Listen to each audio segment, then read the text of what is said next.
اقتناص نقط ضعف الناس اللي حواليك هي لعبة قذرة مفيش كلام، بس انت مضطر تلعبها في ظل النفسيات المشوهة اللي مالية المجتمع دلوقتي بفعل مؤثرات كتير مش مجال ذكرها حاليا. واحدة من نقاط الضعف البارزة المنتشرة حاليا بين البشر هي ضعف الثقة بالنفس، وده راجع للاستخدام المتزايد للسوشيال ميديا اللي بتعرض لك طول اليوم ناس عايشة فوق السحاب وأماكن تشبه الجنة ومغامرات وقصص. مهما كان مستواك الاجتماعي انت هتتأثر بيها. وخليني اقول لك ان اللعبة اللي هيتم ذكرها دلوقتي هي لعبة بيلعبها عليك اكبر الكيانات الرأسمالية اللي ممكن تيجي في دماغك دلوقتي وانت بتسمع الفيديو. ماركات اللبس والجزم والميك اب والساعات والعربيات وحتى اماكن السكن اللي بتوعدك وهي بتبيع لك الرقي والفخامة والتميز، بتوصل انهم يبيعوا لك انك هتبقى صنف نادر من البشر، وانك تنضم لنوادي ومجتمعات عمرك ما كنت هتدخلها ولا حتى تسمع عنها من غير شراء منتج معين. واللعبة اللي بنتكلم عليها اسمها التأكيد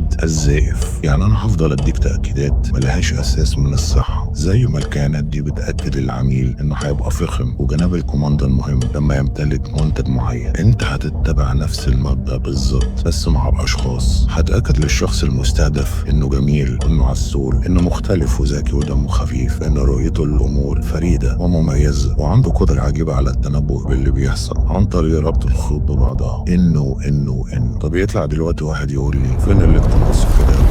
هقول له بص يا برستيج، مع الوقت هتبقى انت بالنسبة للشخص ده حرارة الشمس للسقعان وبق المية للعطشان والجي بي اس للتوهان. كلامك بالنسبة له قانون، وقربك مهما كان مكلف هو هيدفع التكلفة مهما كانت لمجرد الحفاظ على صورته الزائفة اللي بيشوفها في عيونك. كده يبقى انت خلقته جوه جوع وانت الوحيد اللي قادر تشبعه. طب دلوقتي يطلع واحد تاني يقول لي طب افرض يا كولونيل بعد ما فضلت انفخ فيه فسه في وشي؟ هقول له بسيط قوي، ما عليك سوى انك تسحب الجرعة، واوعى تقول له ده انا كنت بضحك عليك وبشتغلك. كده هيبقى تأثيرك عليه انتهى للأبد. انما انت هتعمل زي ما قلنا، تسحب الجرعة، تمحي صورته الزائفة في عينيك. ساعتها هو هيلف لفته ويدور على صورته اللي اتعود عليها في عيون الناس اللي حواليه ومش هيلاقيها، وفي الاخر هيرجع يدور على صورته في عينيك من تاني. وعلى فكرة عشان اكون بربط لك الخيط ببعضها، الاسلوب ده من اكتر الاساليب الشائعة اللي بتستخدمها الحريم لما تكون عايزة تشقط راجل. بيفهم منها لانها ممكن تألف موقف عشان تحطك فيه بصورة ايجابية، زي انها تقول لك مثلا امبارح حصل كذا كذا وكنت خايفة قوي وتمنيت انك تكون معايا وقتها. ساعتها بقى انت هتشوف نفسك الفارس المغوار وانت يا عيني مش عارف انها بتحكي لك لقطة من فيلم مهولات من 6 ل9. وعشان تعرف ازاي تحصن نفسك من الالعاب النفسية اللي زي دي، استناني الفيديو الجاي وافتكر دايما ان اللي جاي اخطر. شاو.